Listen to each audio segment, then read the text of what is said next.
We got a new microphone tonight. We're gonna try this for the first time. Let's see if this. Nope. Here we go. Microphone. Okay. Got the little hands for your mic going. Check, check. Hopefully everyone there in Zoom land can hear me. All right, well, welcome everyone to the first Fly Safe event of the new year. Glad y'all made it. We scheduled this event about winter aviation hazards a couple months ago, and lo and behold, we might just have some winter aviation hazards, so glad that worked out. I am your host, as Larry mentioned. I'm David Van Quest. I'm the outreach coordinator for Truckee Tahoe Airport. I'm also a FAA safety team representative. So if you ever have questions about the WINGS program or what that is, I'd be happy to help you out with that. The Fly Safe program is here to try to help provide ongoing, on-air, live pilot safety content. And we do that by having monthly seminars. They're recorded. They're put on our YouTube channel so you can watch them afterwards or if you missed it. They're also live on Zoom each month. We also try to host some flying clinics throughout the year, which we'll be announcing later on once we get those set in stone. But that's the Fly Safe program. If you're a hangar attendant and you opt into it and you do the program, you can save up to $900 a year on your hangar rent. You do that by completing a continuing education program each year.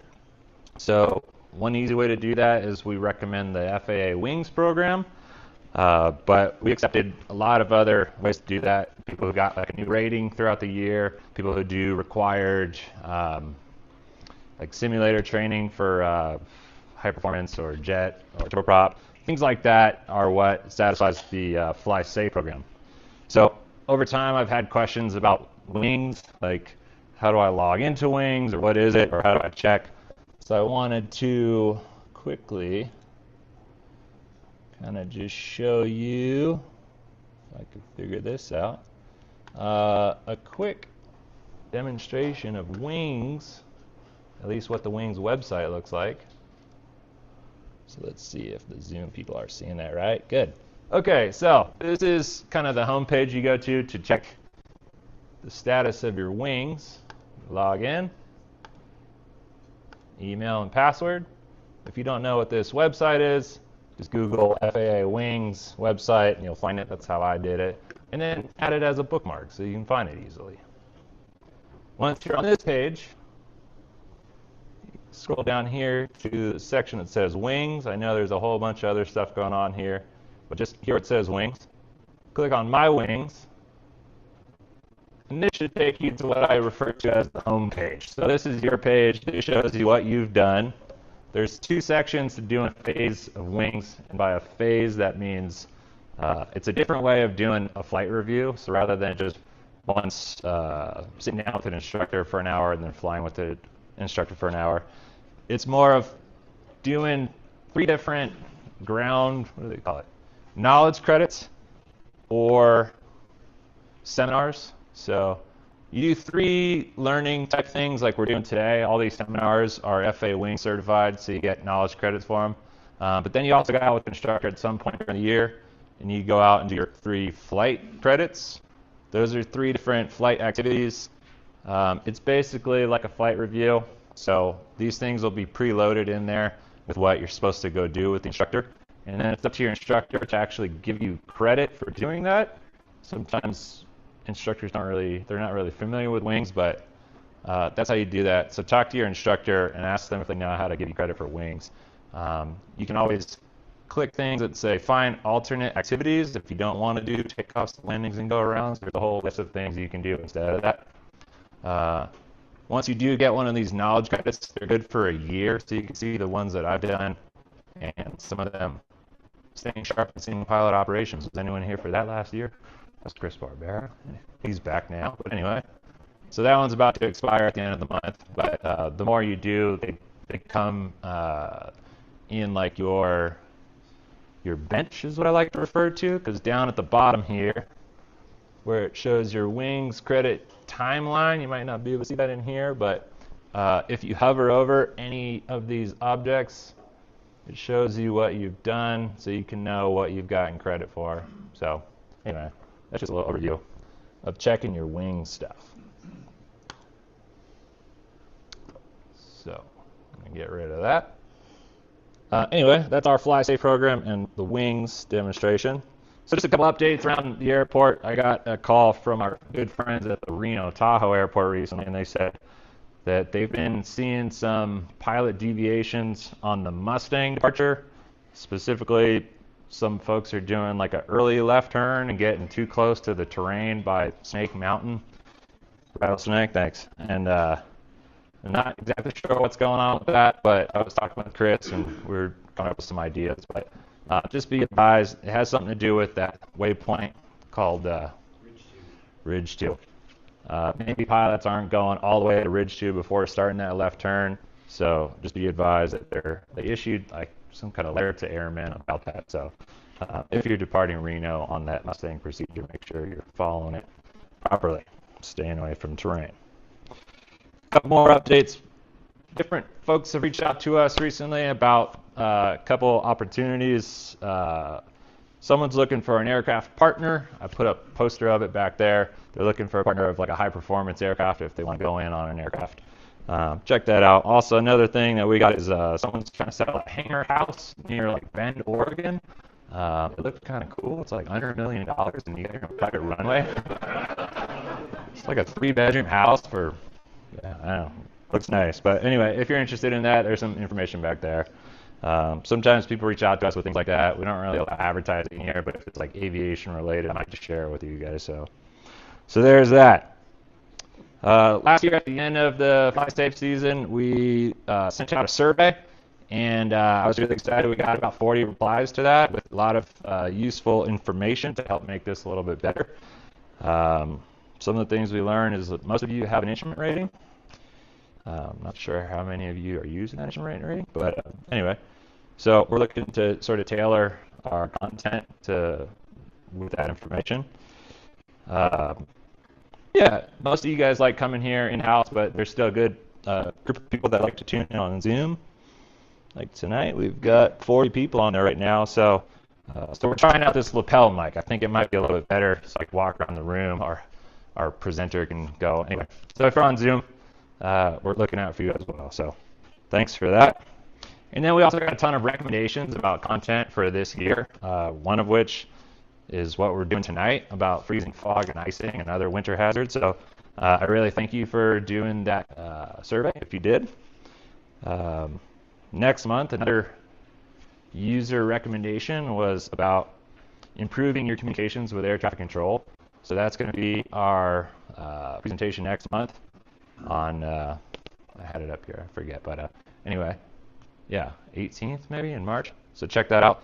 And what we're asking ahead of time to help with Steve Ingebretson, our tower manager who's doing that talk, is send us your questions. If you've got something you want to ask ATC ahead of time, send it to flysafe@truckytahoeairport.com, and we'll queue them up with all your questions ahead of time. So that's next month.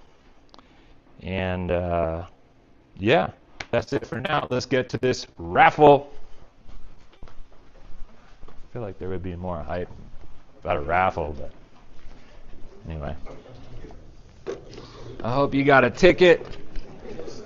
Get your tickets out. I was trying to get someone to be the hype man, so when I said raffle, they'd be like, raffle on the mic, but it didn't happen.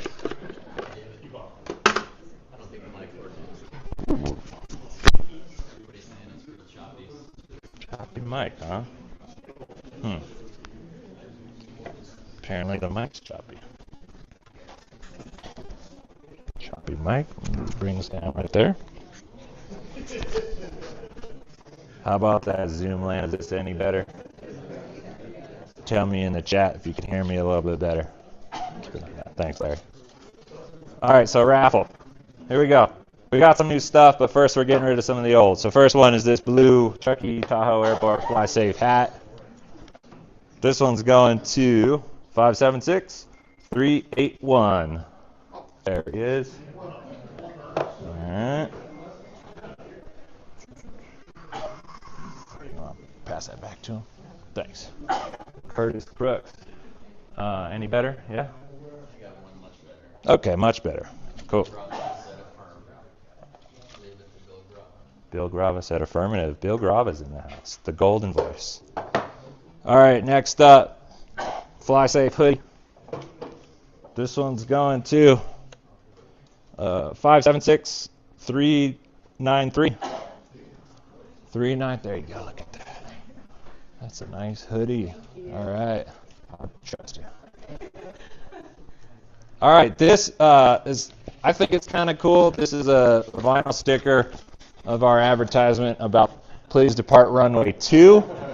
I think this came from the guy that was doing the wrap on our 100 low-lead truck. He sent us a proof. And so it was just like underneath my desk for a couple years, and I saw this the other day. And I was like, I should raffle that off. That's pretty fun. If you haven't seen it, it's on our postcards. It's on the fuel tank out there, and it's on the 100 low-lead truck that comes to your hangar. So now you can put that, I don't know, but put it on your airplane, yeah. Because we strongly encourage you to depart runway 2. This one's going to 576 392. All right, there you go. Thanks, man. Thank you. Yeah, it checks out. All right, and out with the old. Now we've got some new stuff. This here, it's a brand new, just arrived, Truckee Tahoe Airport, ladies cut, MTV logo shirt. We're going to be rolling out some new logoed stuff this year, and this is kind of the first one. We were testing it out, so excited about that. This one's going to, it's ripped, 576 382. There you go. Thank you. Nice, man. Yeah, thank you.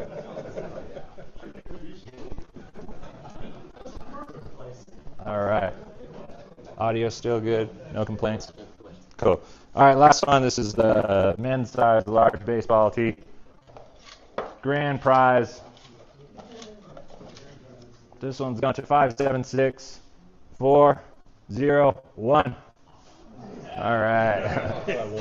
Cool. There you go, man. Yeah. Enjoy. All right. Enough of that. Let's get to the reason y'all are here tonight. Chris Barbera is here. He's the CEO and president, I want to say, of Mountain Line Aviation. He is a good friend of Truckee Tahoe Airport. He's hosted events for us in the past, including flight clinics. It was the first guy I thought of when someone said we should talk about freezing fog and winter hazards here. So without further ado, please welcome your headliner, Chris Barbera.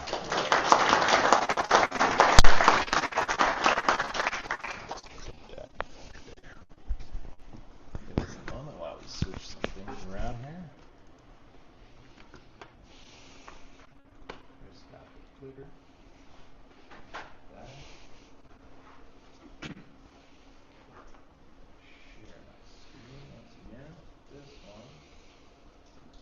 Well, thanks everyone. Thank you, Dave. Thanks to the Truckee Tahoe Airport. You know what they're doing here and pushing this training. From my perspective, it's definitely needed in the GA world. I do have my contact. I can get a hold if there's something I want to talk about. Outside of this environment, there's my contact information. By all means, please reach out. I feel like I got a lot of experience and knowledge to hand down, flying a lot out of Truckee here. In the charter business, for the most part, we're going. But even when we can't here at Truckee, for example, the snowstorm's coming, and we know if it snows overnight, we need to get all our airplanes down to Reno, and we end up working out of Reno. But anyway, contact info for again, any questions that you want to have outside of this or other discussions to have.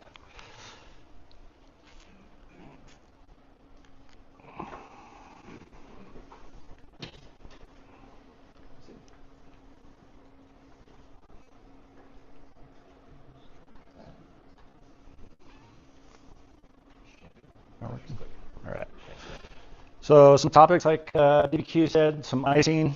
Obviously, that's the most prevalent, and I would say probably the most common hazard we deal with. And icing is also the most finicky, I feel, of how to teach it. It's not a black and white, easy equation to solve. Many times when I'm looking at icing or predicting icing, I am wrong a lot.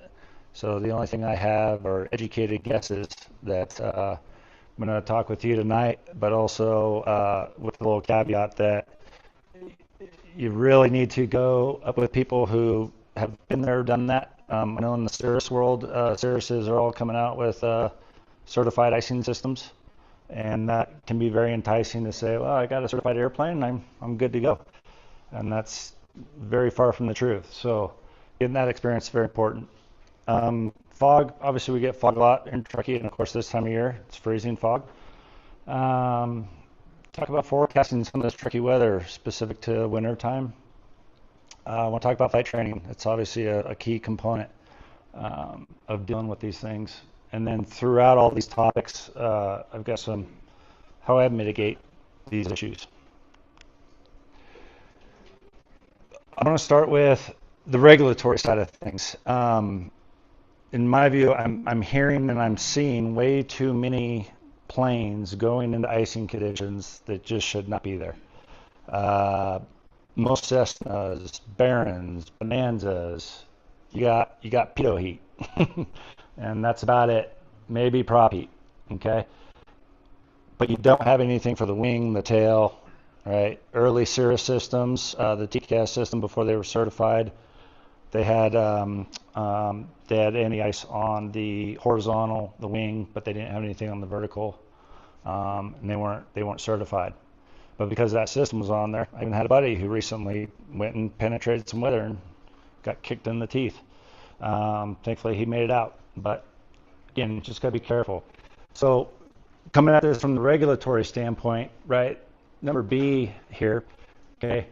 No pilot may fly under IFR into known or forecast, which I think forecast was an added term. It used to be just known icing. Couldn't go into known icing unless you had an aircraft that protected any ice equipment protected the prop, window, wing, stabilizing, control surface, yada yada. Okay, Cessnas, Barons, all these things I talked about don't have these systems. Okay, they're going into these conditions. I think the biggest let's say hurdle or hang-up point, what are known or forecast icing conditions? Okay, advisory circular here. Known icing, it's kind of a wasted definition. It's whenever you see ice adhering to the aircraft. A little late, right? Let's go fly 172 up and, oh, I'm getting ice. All right, I'm in known icing conditions. Now I shouldn't be here. It's too late. Like, I don't even know why that's there. But forecast, right? Forecast is where, let's say there's room for debate, okay? This is their definition, which again is broad, right? My view of it, forecast icing conditions, if you're going to be in air temperatures that are below 5 degrees and you have precipitation or clouds, visible moisture, right? Those, in my view, are forecast icing conditions, okay? A lot of times in the forecast we get, like, how do you know if there's going to be a cloud in a certain area? You know from winds aloft what the freezing levels are going to be, right? And then just when you're flying, pay attention. If you're going to go into a cloud, I know I didn't learn this because, when I grew up getting my instrument rating was at Carson City, and you didn't touch IFR weather in the winter because it was icing, and then in the summer it was thunderstorms. And of course I was in a 172, so we didn't go near any of it. So I never really understood this. Okay. The other thing was the very first time I did go into a cloud, I didn't turn my pitot heat on. Never did it in training. It wasn't a habit. So I went into a cloud, pitot tube froze over. I came bumming out of the cloud, and then thankfully I was high enough, and I knew my first experience in a cloud was going to be, my personal limit was I was going to be really high. First time I went into a cloud. problems going into a cloud up high. It's cold. Okay. And I can tell you, the very first thought was not, as I was approaching this cloud, what was the temperature? So, but that is the simple answer. If you're going to go into a cloud, or if you're going to go through some precipitation, look at your temperature. If it's below 5 degrees or around 5 degrees, don't go there unless you have the right equipment or the aircraft. Okay, and I would argue that's what that reg says. So, any questions on that? And by the way, if any questions come up with anything I'm talking about during the talk, I got a deal at the end about questions or yes. Typically, what's going to be a temperature difference? Let's say it's 7 Celsius, and you're out in cloud, but you're about to enter a cloud. What do you drop a few degrees? Yep. How much on average? What kind of cloud am I going in? There's a difference. Okay. Anybody remember the Airbus that came out of Brazil? Ended up going into a spin and crashed in the Atlantic? Yep. Okay.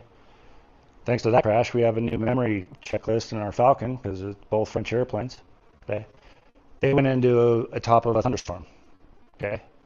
The difference of the outside air temperature before they went into the cloud to when they went into the cloud was drastically different. There's an accumulus and a thunderstorm that's reaching 30,000 feet plus. There's a lot of vertical development, a lot of air being pushed up, and it gets really cold. But if I go into a stratus cloud, okay, it might be a degree or two colder, maybe more, maybe less. So it depends. Things with more vertical development, colder air, more moisture, more ice. Typically. There's been times where, I was in a TBM and I was wondering about bridging with boots, and I was asking for deviations for weather to go poke into small little cumulus clouds to see if I can get that ice. And there's times where I did that and I didn't get the ice where I 100% thought I would. Again, that's back to that point of, where am I going to get ice? The honest answer is I don't know. Just have an educated guess. To answer your question? Yeah. Most airplane manufacturers, right, they're on their checklist for activating anti-ice systems. They want you to do it any temperature below 10 degrees C. Right, part of that I think is to have some buffer for that temperature drop. Cirrus says 5 degrees. Below 5 degrees, turn on your anti-ice systems before entering. So, yeah. Good question. Thanks for the weather today. Here's one technique I use for looking at ice. Okay, the icing charts. This one is the max icing chart. Okay, it just gives me the general layout, where the potential for ice is. And the really good part is you've got pyreps everywhere. Okay. Take a look, when you look at these ice charts, it is 50-50, right? Sometimes you'll see areas where, like down here where you have some SLD threat, okay? Notice you got more SLD here, but everything is light ice. You got the light blue, and you got all these moderate ice reports, okay? To me, that's saying not what it should be saying, okay? If I got all SLD down here, why don't I have all these? Why isn't there more moderate reports? Okay, that's the reality of ice. Okay, sure, there's SLDs right here. Doesn't mean you're gonna get heavy ice. Okay, just like shown here. This is showing, they got darker blue here than up here, but the moderate ice is here. Okay, pyreps are obviously a great resource. But there was one here in Truckee. There was a Pilatus that came in on the RNAV 20, and they reported moderate ice on the final coming in on the approach. So Tower gave me a heads up because I was coming in 5 minutes behind this Pilatus in another Pilatus. And so I got all geared up for it, ready to bail out if I need to. I got zero ice. Comes through the same path, same altitudes as this other airplane that got moderate. Again, ice is not a black and white, equation you can solve. So as I look at these charts, right, here's the max. And obviously, a lot of us go between here and the Bay Area, okay? And my biggest concern is between Truckee and Auburn, right? Usually the best way to get out of ice is to get down in the warmer air. Well, I can't get low enough up here to get to warm enough air, okay? So my only option is to go up. And that's where I look at the different altitudes, okay? Obviously 9,000 feet, I know my MEAs in this area, I'm going to have to be at either 12,000 or 13,000 feet. If I fly the Victor Airway, Victor 392, that's the area where I can get the lowest. I might be able to get down to 11.5, but that's not going to get you out of the freezing temps. But I do know, maybe once I get past the mountains, if I get down to 9,000 feet, in theory, looks like I'm out of most of the icing threat, okay? Here at 12,000 feet, you can see is where it kind of starts. And then it gets a little worse at 15,000 feet. 18,000, it's starting to dissipate. And it further dissipates 21 to 24. Now on the Cirrus, I can go up to 25,000. But by the time I get to 25,000, I got to get going down to get to San Carlos. The other thing too, climbing through ice can be difficult, especially if you do get hit with the ice. Now you're going to have that added weight, loss of lift on the wing, the belly will grab ice. So climbing is much more difficult than descending in the ice. But the point being, with these charts, I got an idea of what altitudes are kind of my biggest risk for the ice. Okay? Doesn't mean they're going to be right. Doesn't mean they're going to be wrong. Okay? But I have in my head, where do I need to go to get out of it? Okay? Some pictures from today. In the beginning of this, there's some great opportunities where, you see some blue skies. I am going to elect to not get my IFR and be on a prescribed path that I have to fly. Go VFR and get on top. And then pick up my IFR maybe once I'm up top. And then I can avoid the ice altogether. Here, looking at it from the airport, when we see stuff like this, and I know myself and our other charter pilots, we use the webcam a lot, okay, to see what it looks like from underneath. Because a lot of times when you're looking at it from the top, like, all right, if I get through that hole, am I going to get boxed in, or can I get to the airport?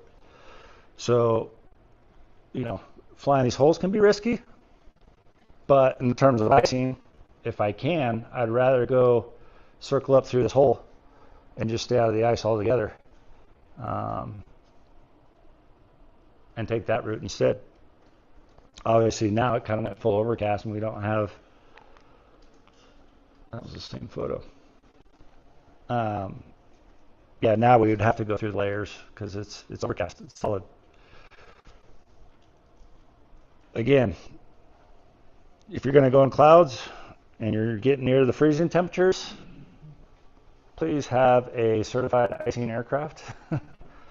It was just the other day, I was flying around Boise, and it was a 172, and said they had to return to Boise because they were getting ice. Like, it's Boise, it's kind of like here, like, yeah, it's icing conditions from the ground up. Like, what are you doing going? But they're out flying it. So, have the equipment in case you do get hit with ice. Unfortunately, more times than not, it's trace or light ice is what you get. Like people that don't have properly equipped aircraft go through a scenario, they don't get the ice, or it's just light ice, and they're able to sustain flight. They're almost emboldened, so they keep doing it. The problem is, when are you going to get punched in the face with the ice? And that's, I don't know it. If anybody does know somebody that does know that, please, I'd like to get in touch with them and learn from them. But it's really hard to predict. Again, temperature is obviously the best, right? driving around here at night, the roads are wet. I mean, if it's 50 degrees outside, are we worried about black ice? No, I mean, you got to have the temperature. So if the temperature's not there, then you're not going to get the ice in your aircraft. Knowing where that ice is expected, using those icing charts, look at the different altitudes. Okay. Now those charts were showing ice from 12,000 feet up to about 21,000 feet. In reality, just from experience, icing bands are usually like 3,000 to 5,000 feet thick when it happens. So more than likely, I'm not going to get ice from 10, 11, 12,000 feet up to 21. But again, that just gives you an educated guess on where to go. And again, more importantly, where to get out of. Your exit strategy, right? In watching pilot flies, and I'm really good at being quiet in the airplane and handing pilots shovels to see what they do with them. Too many times the thought about an exit strategy. The exit strategy is thought about once you're in the situation. Well, at that point, you might be getting nervy. Things are getting dire, right? Rational thought starts going out the window. I know myself, I'm sure everyone here has probably looked at some accident report and go, man, why didn't that pilot just do X, Y, or Z? Okay, it's so easy to say. But having been punched in the face quite a few times, it's very easy to screw up and do stupid shit when your back's against the wall. Which is why I highlight it.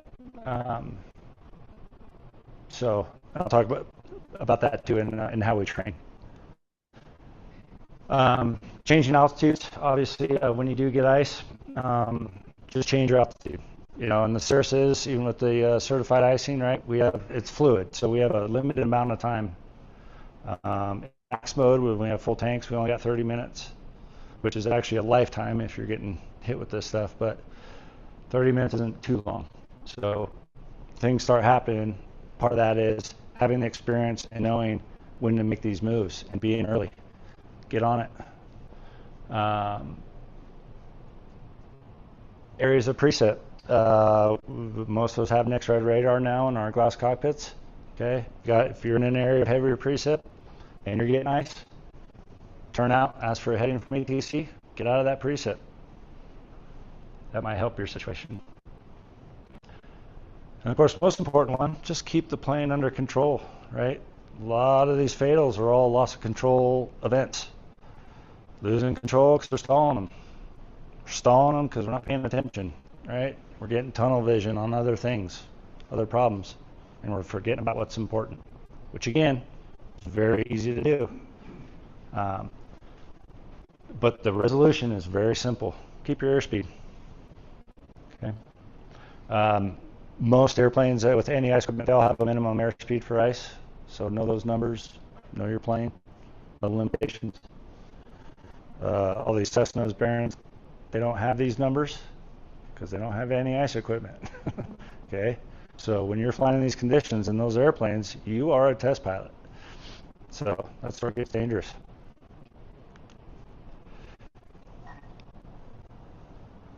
When it comes to fog,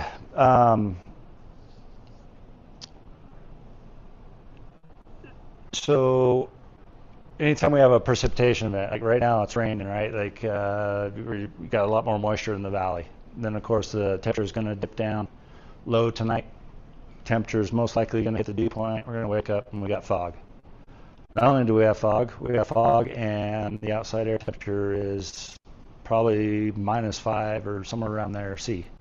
Okay, so now it's freezing fog. Okay.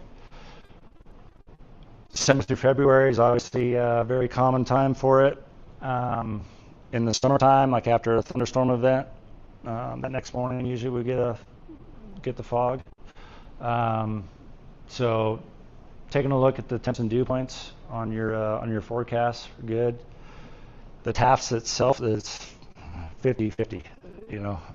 When they report fog in the forecast, yeah, it might happen.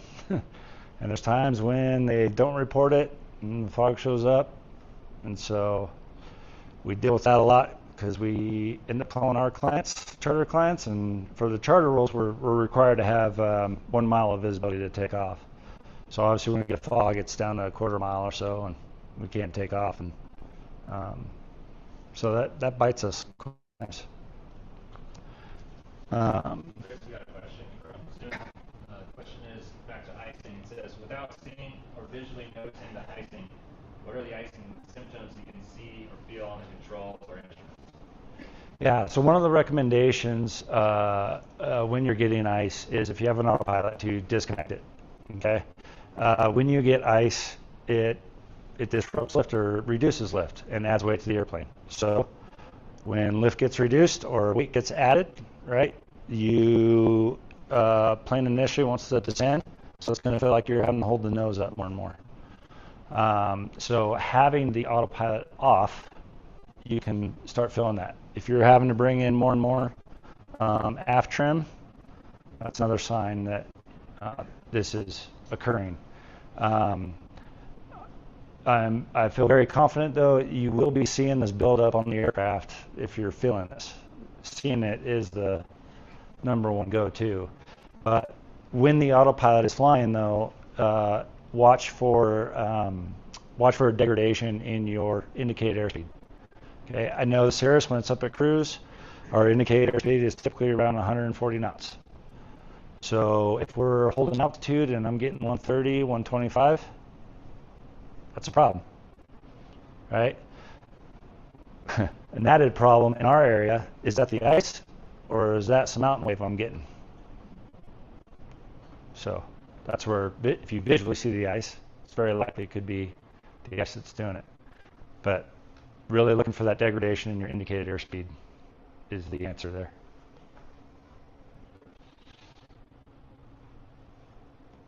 All right. Fog mitigation. My recommendation, just wait. Don't go. Okay.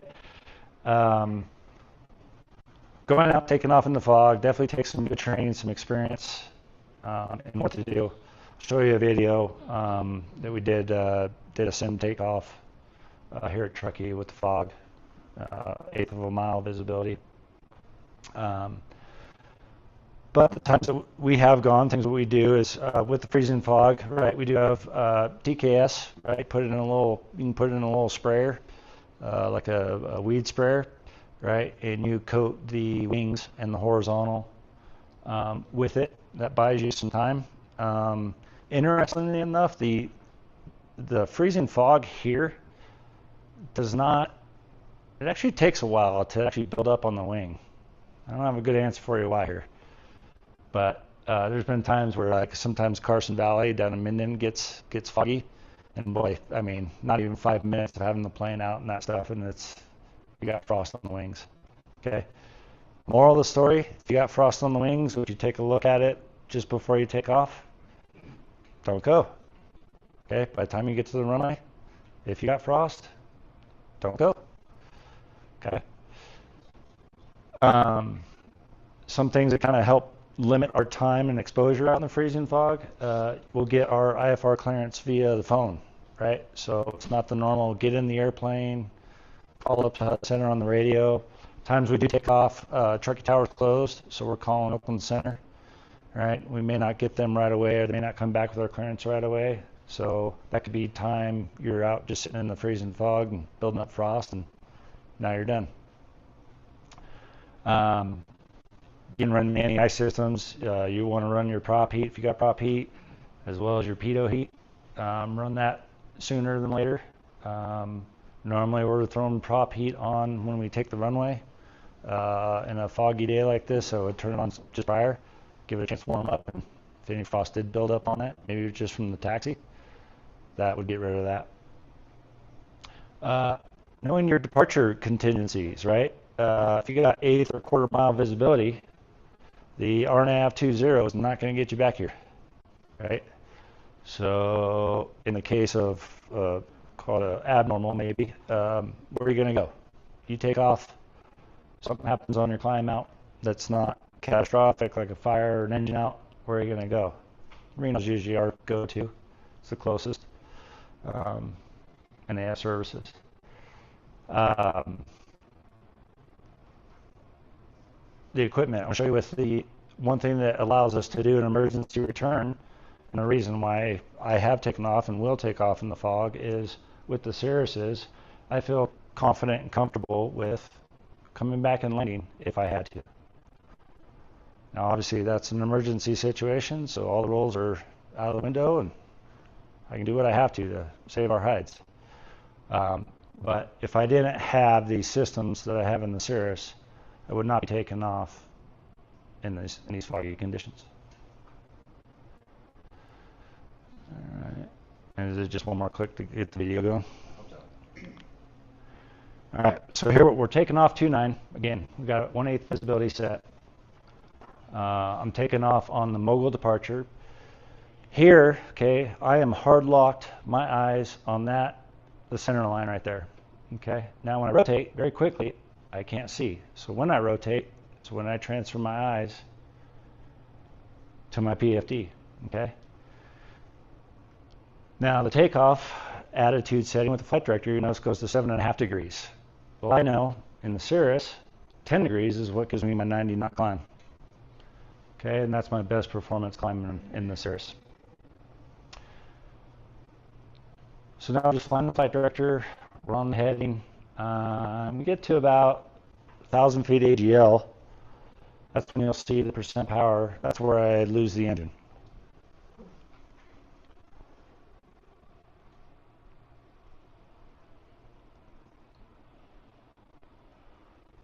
So I hit my 600 feet, retracted my flaps, accelerated to VY.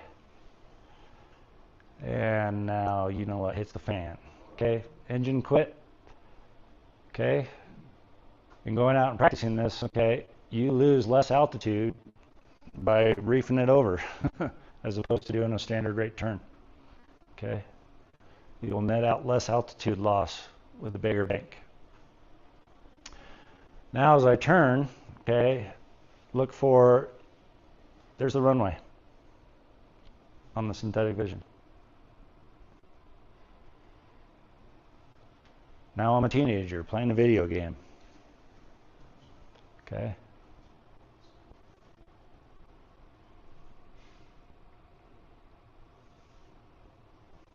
Hard part is what you'll see here is like timing it, right?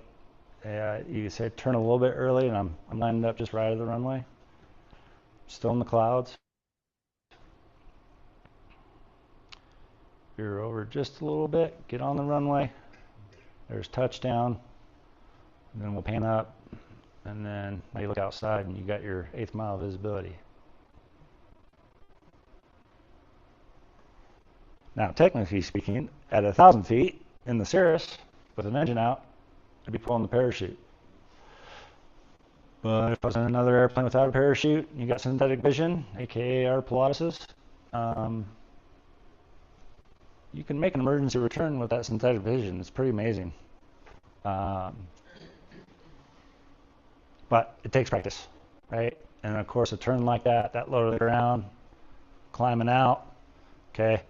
Biggest risk, accelerated stall, okay?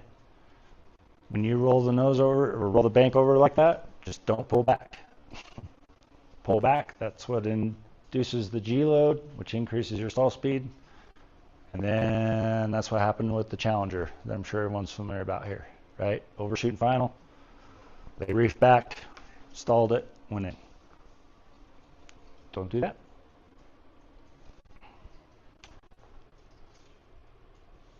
But doing this in the simulator is big.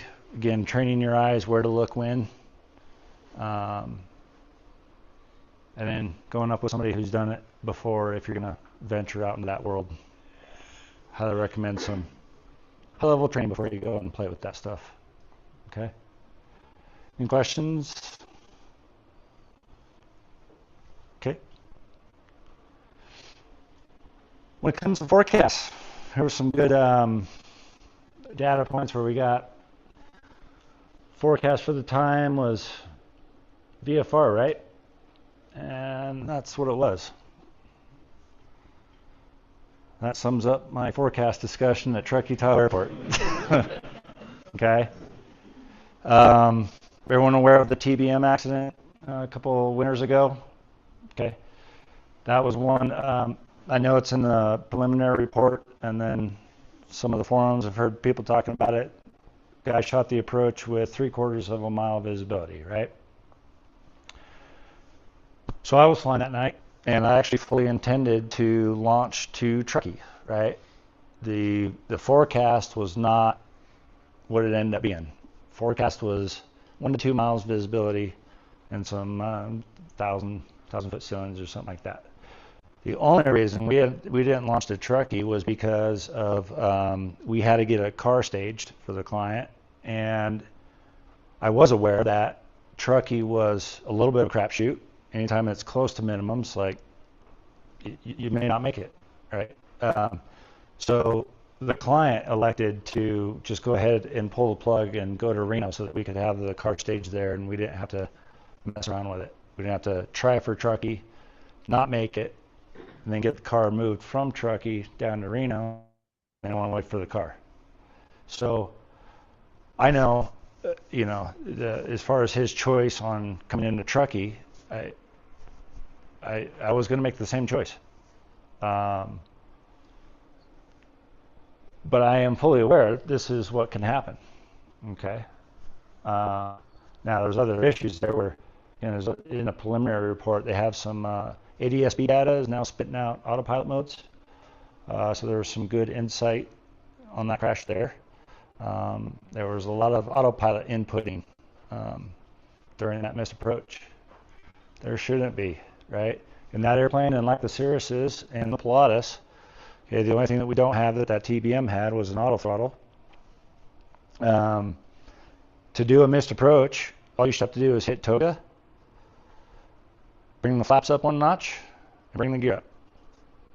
The rest, they can all wait. It's going to do everything else. Even in those new, the new TBMs and newer Cirruses, they automatically engage the nav mode for the mist, and will make that right-hand turn, climb out, and it'll go hold until you tell it to do otherwise. That's all that had to happen. Sounds simple, right? Well, does anyone here think that when him electing to shoot the approach, do you think he had any other intent other than breaking out and landing?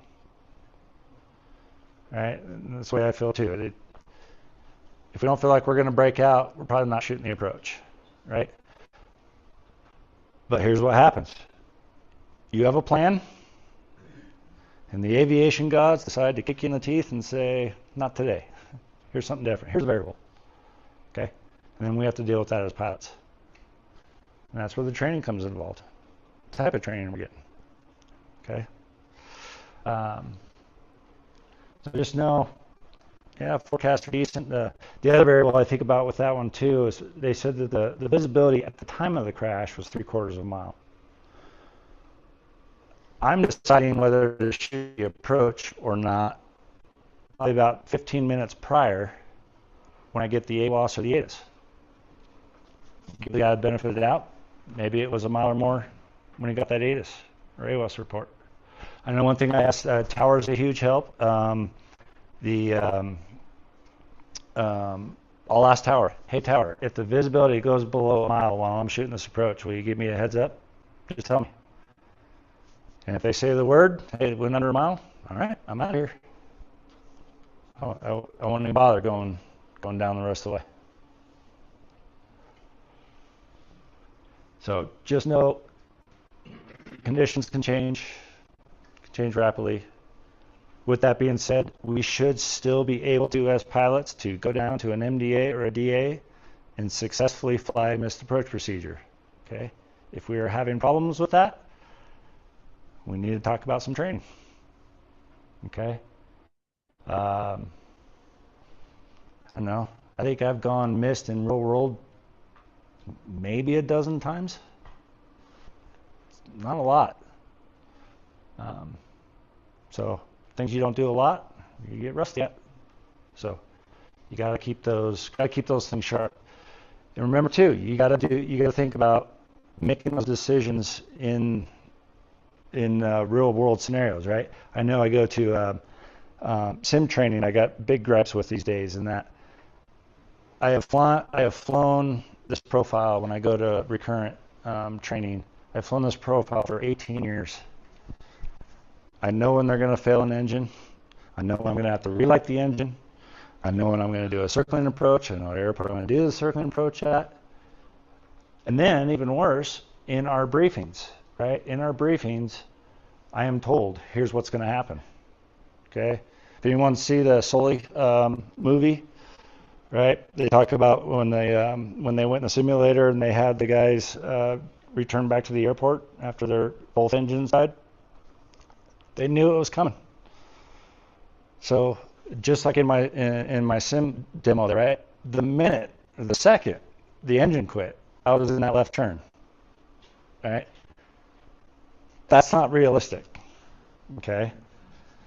If any of you guys can do that, will you please put in an application and be a mountain lion pilot? Because you are one cool customer, okay? So again, when we train these events, we need to train them as if they were to happen in the real world, you know? There's a time for training and showing you how to do things and telling you what's going to happen, but then there's a point where we got to set things up the way the world presents them, okay? I remember a flight to Denver, right? We pre-flighted. We have a director of maintenance that went through everything, shows us the status of the aircraft, but the aircraft didn't go, hey, Chris, on the way to Denver, when you hit some turbulence coming over the Rockies, your number 2 engine's going to lose oil pressure. I didn't get that luxury. We just looked down and we saw an oil light come on, and we actually stared at it in disbelief because this plane has been so solid. Like, we never have problems with this thing. So we actually didn't believe it, was our initial thought. Then, of course, when I shut down the engine, the first step I did was the wrong step. That's the reality. That's how things really happen. So we got to train that way. And I don't think we're doing that. Sorry, back to the forecast. Timing of the reports. We all know, because we've had such a crappy winter, we're probably all excited some snow's coming. We all know that, right? Like, we know a storm's coming. When it's here, we're not going to fly. But we're trying to get back before the storm hits. When do we go, right? And that's the biggest problem. It's pretty easy to see when something's coming. The problem is, like, getting the timing down on it. When can I get in without hitting the weather? So just know that the timing of that part is very inaccurate. And here's another one I show. Here's the forecast winds, which is forecasting 230, 22 gusts to 33. And this was pretty much at noon. Winds were 220 at 8 knots.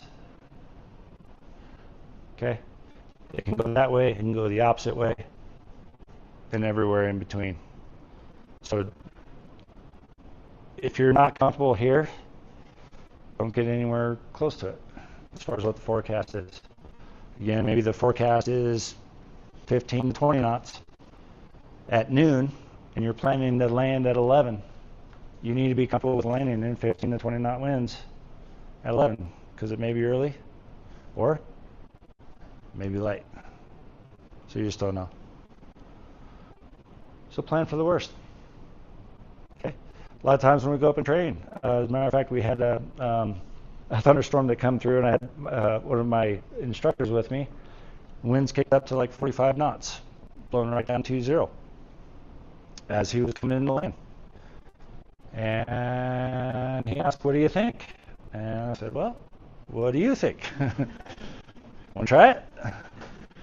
And it's one of those ones where we had our out plan, talked about how to approach it, came into land, and even with the 45 knots of wind, it was not that horrible. Shocked me. There's other days where it's 10 to 20 knots, and we're thrown all over the place. So again, just wind velocity isn't really it doesn't say it all.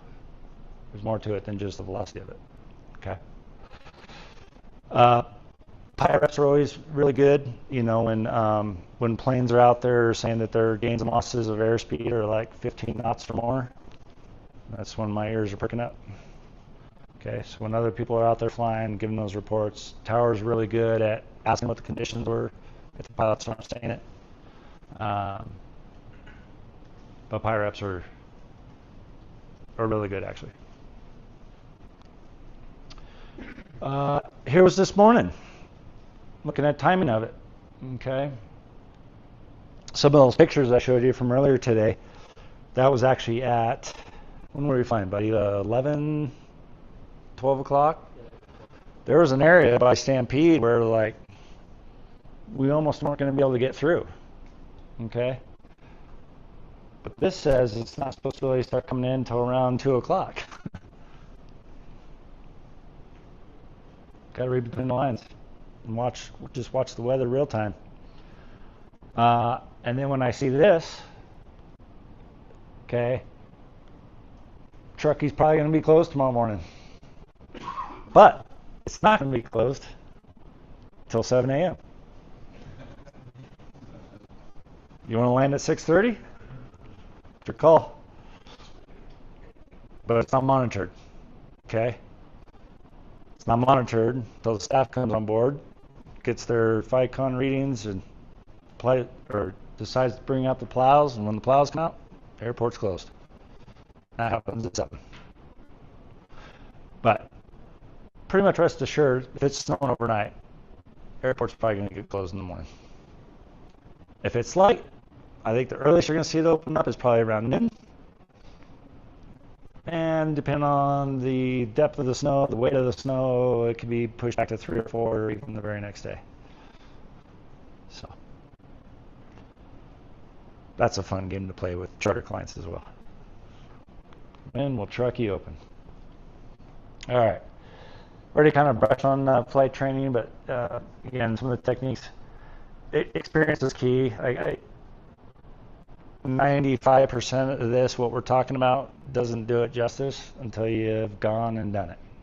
So if you guys have an opportunity to get up with somebody who's been there, done that, is experienced not only with the conditions, but also with the platform, in my view, that is the best way. That is the best way to learn. You can actually see it, apply it, understand what's going on, understanding what it looks like when ice is overcoming the airplane or the anti-ice systems, when it's not, when we're okay, when we should think about moving, all these things. I learned that a lot with doing the summer mountain courses. We have the morning brief like this, but then we go fly, and everyone is chimed back with the flying is where the learning happens. So if there's a way to do it safely with somebody, don't come to me for you want to learn how to land on the lake or practice your crosswinds in a tailwind airplane. Best I'll show you in the tail wheel is how to probably ground loop it. It's because it's not what I do. I don't experience it. But with ice, with Cirrus, Truckee, low vis takeoffs, that's the arena that I live in. So that's my experience. Training in the real conditions. Again, really eye-opening with ice. The experience of flying in ice versus sitting in a classroom talking about it. It's two totally different things. The experience is really where it's at as far as really understanding it. Training for the unexpected, Sometimes I've been called a dick, in that I make training environments hard sometimes. But it is not because I'm here trying to have fun toying with you. Okay? It's really about, I know this is what the world provides, and that's what I'm just trying to give to you. But a lot of people don't like that. But I would say embrace it, right? There are those instructors that are out there that are there just to pummel you because they have fun doing that. But find the right instructor, get that experience, make it real. It's invaluable. Again, all the sim training, the sim centers, very teed up, very cookie cutter. Everything's teed up. It's not what the real world gives us. So knowing your equipment, obviously very important. We go into painstaking detail about like the autopilot, its modes, doing missed approach procedures. The Cirruses now you can do fully coupled missed approach procedures, but it is a tool, okay? And like any tool, mishandled, it will hurt you. So you need to know how to use it efficiently and effectively. So you really need to understand what it's doing. And push your weaknesses, right? You be the driver of your training. You know what you do every day. A lot of times people want to come in and train on stuff they do day to day. Go do the stuff you don't normally do, right?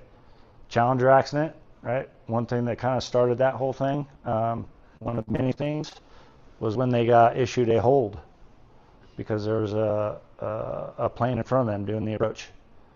And they were fumbling around on that, entering the hold into the FMS. Just one thing of the many. They just started that, getting behind the aircraft. Okay, they were familiar with that. If you know what you're doing, it takes maybe 10, 15 seconds to enter a hold into an FMS. But if you don't know what you're doing, or not familiar, or rusty, it might take some time. While the world just continues on and the jet plummets on 200, 220 knots, while you're fumbling around with it, right?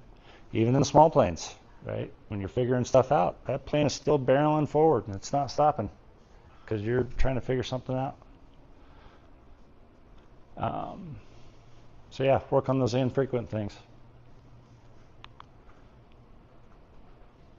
That's what I had for winter ops.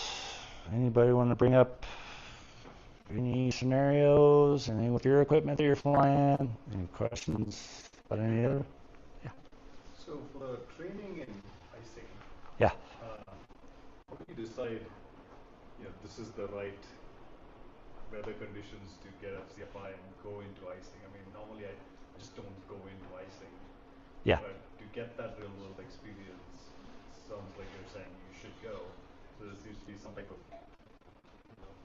range in which you'd be okay to go in. Yeah, so for where you're at, right, you have to lean on your instructor, and hopefully that instructor is somebody that knows what they're doing.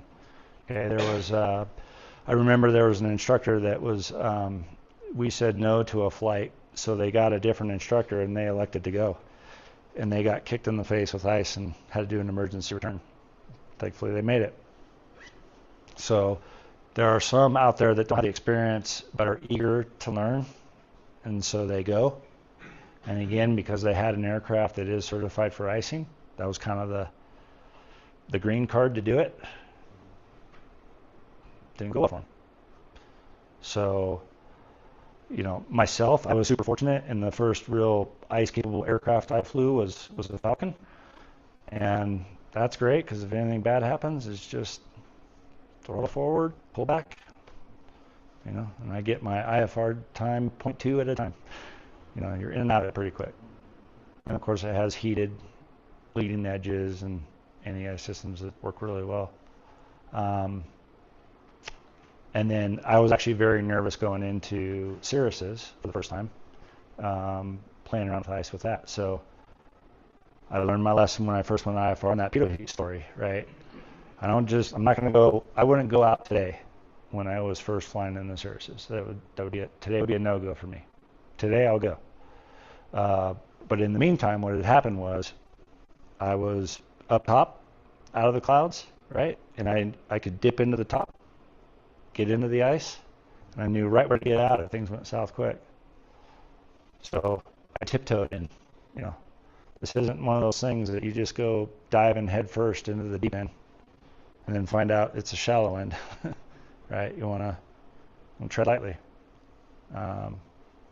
So again, finding the people that have the experience. It is in this area, it's very tough to get a CFI that has experience in icing because most planes and most CFIs are flying up here are not ice capable, so they're not flying in it. Shoot, I was teaching people how to fly in clouds when I had like probably not even an hour of actual. Because again, I grew up here and went through that same process. But I'm teaching people how to fly in clouds. Hindsight, kind of scary. So find somebody who knows what they're doing and lean on them. Yeah, I tried looking at doing some icing clinics, like we've done the mountain flying clinics.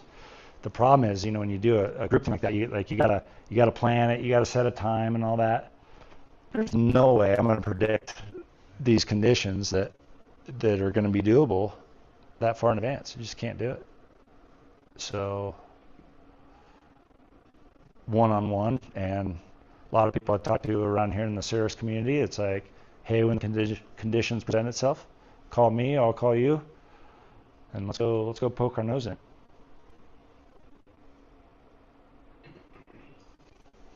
So you said that, I don't know if I heard this right, in your flying career you've only missed less than 20 times?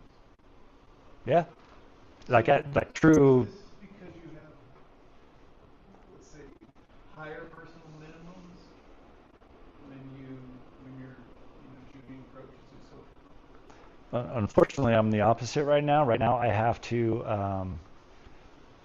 give myself limits because I've got a lot of experience and therefore confidence, and times bordering overconfidence. But no, my limits are obviously the approach plate minimums. Okay, those are my minimums. Okay, and I would argue that I do pride myself in my aeronautical decision making. Okay, there are people that if there's a weather report that is at or below minimums, they'll still go shoot it and maybe cheat a little bit. No, I don't. Avoid the cheat part, but just if you know it's below minimums, but I don't shoot it. you don't. No, I'm not saying that you cheat, but you just do look-see because it's reported below minimums, but you'll just go and look and you might get lucky and make it through. That's what I don't do, and that's why I don't go missed often. The times I go missed is because I got a weather report saying I got 2 miles of visibility, and by the time I get down to the MDA or DA, it's gone below it. Other times where something happened down the runway, right, and tower called my go around, and disabled vehicle or something, or something's on the runway. Execute the mist. Or in VFR conditions, something happens, or even one where I'm at fault. Maybe I got in too close to the airplane behind me, right? And they're not exactly expediting off the runway. I'm out. So, but no, the reality of it is I'm not shooting things if it's below minimums. And then would you shoot to minimums on an airport that you've never shot before? Now I would, yeah. Early in my career, one great resource is there was stuff like there were some cool approaches in Norway, and then as well as a matter of fact, Africa. There was one in Africa where we descended early and got a terrain alert from the system, and we went missed because we misread the plate. So we went back to the simulator and reshot that approach. Or you go to the simulator and plug in whatever airport you're going to go to that you're wanting to toy with and shoot it in the sim. That's a great resource.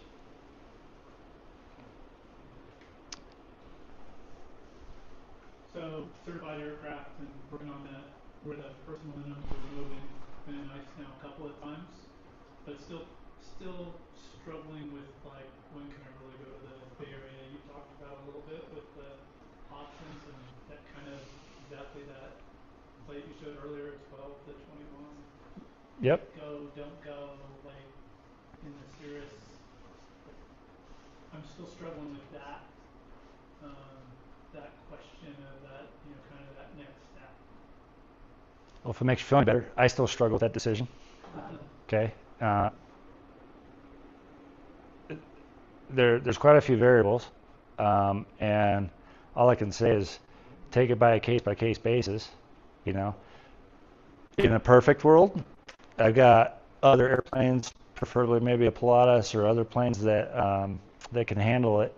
They're reporting moderate ice at 12 or 13,000 feet, which is where I'm typically going to be. And if that's going on out there, I'm not going. And again, my main worry is that spot between Auburn and Truckee, because that's where you can't go down unless you declare an emergency. But I'm trying to avoid that spot. Vice versa, though, it's much easier if I'm coming back from the bay. Okay, what I'm going to do is over the Central Valley, I'm going to get up to 13,000 feet, and I'm going to see what happens there. Okay, if I get kicked in the teeth, no problem. I can go down. In Central Valley, I can get down low enough, I can get warm enough air, and I'm out of the ice. I'm confident in that. So I'm confident to go see if I'll get kicked in the teeth. The air doesn't become colder with the compression of the mountains pushing air up and stuff as you're coming this way? It can, but in my experience, like, that's a great theory, but I've yet to have that happen here. I actually get ice more out towards Stampede is where I typically get it, which is weird because we're kind of on the backside of the mountains and the air is coming down, and in theory, less conducive to icing, and I don't have a good answer for you other than local knowledge tells me, well, I just remember that's where I get kicked. So. For your charter pilots, do you have any like hard rules?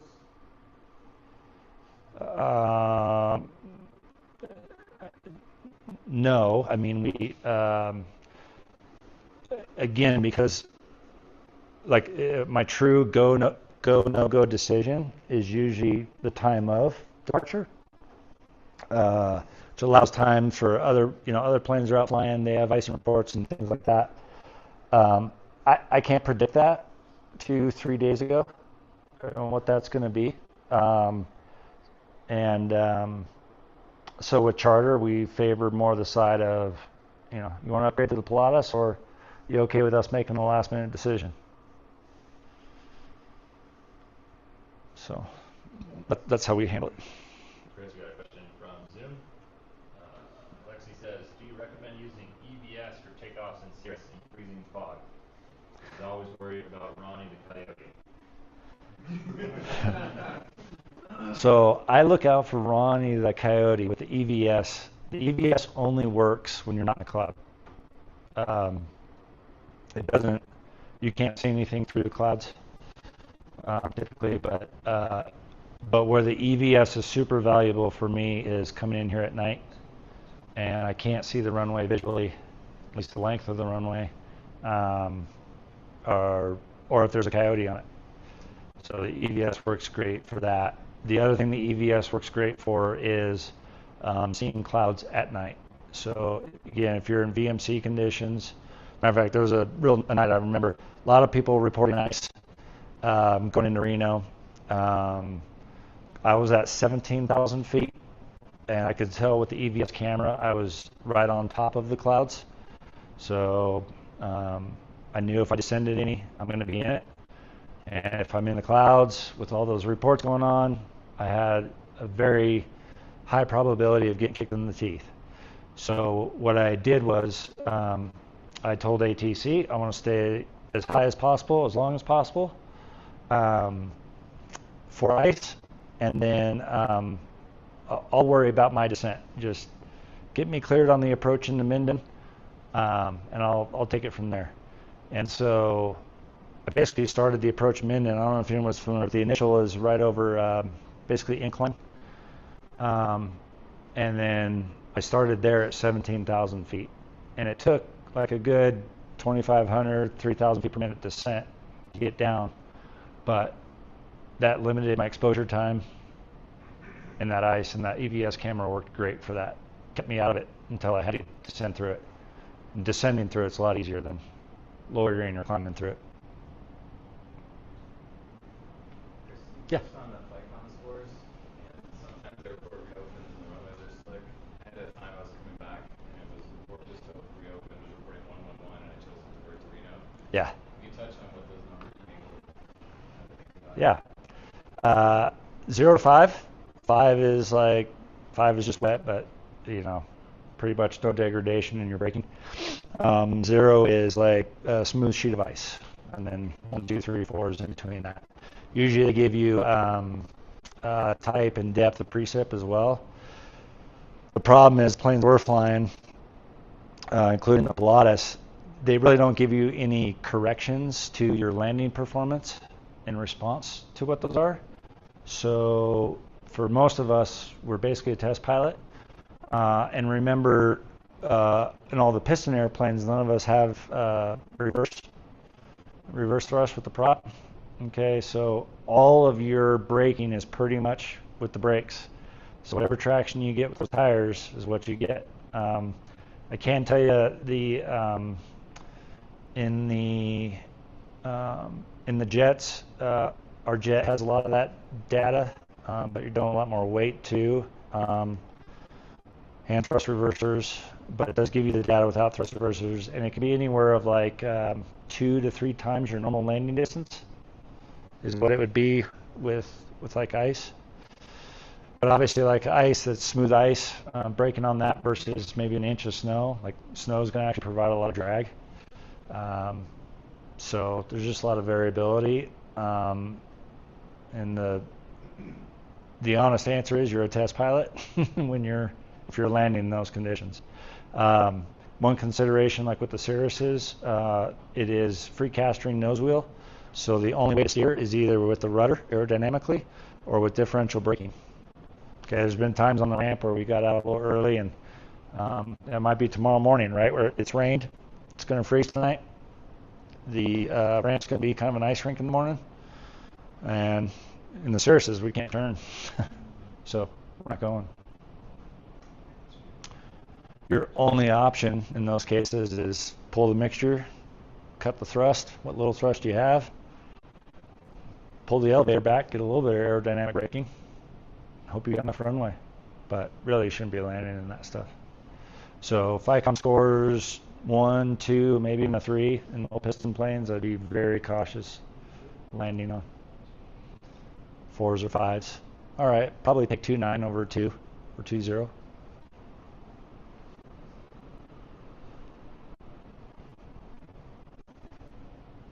All right, well, let's get a round of applause for Chris.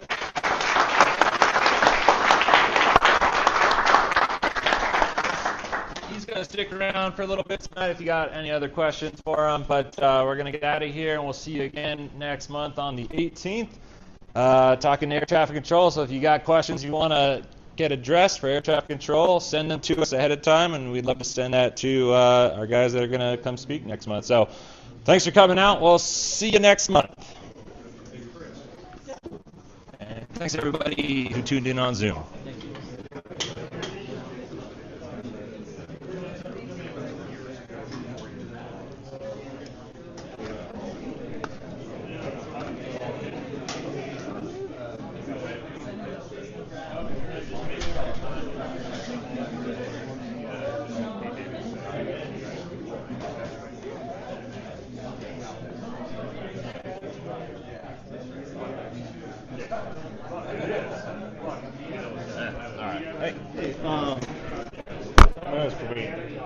I'm not a tenant here, but I fly in and out here quite often.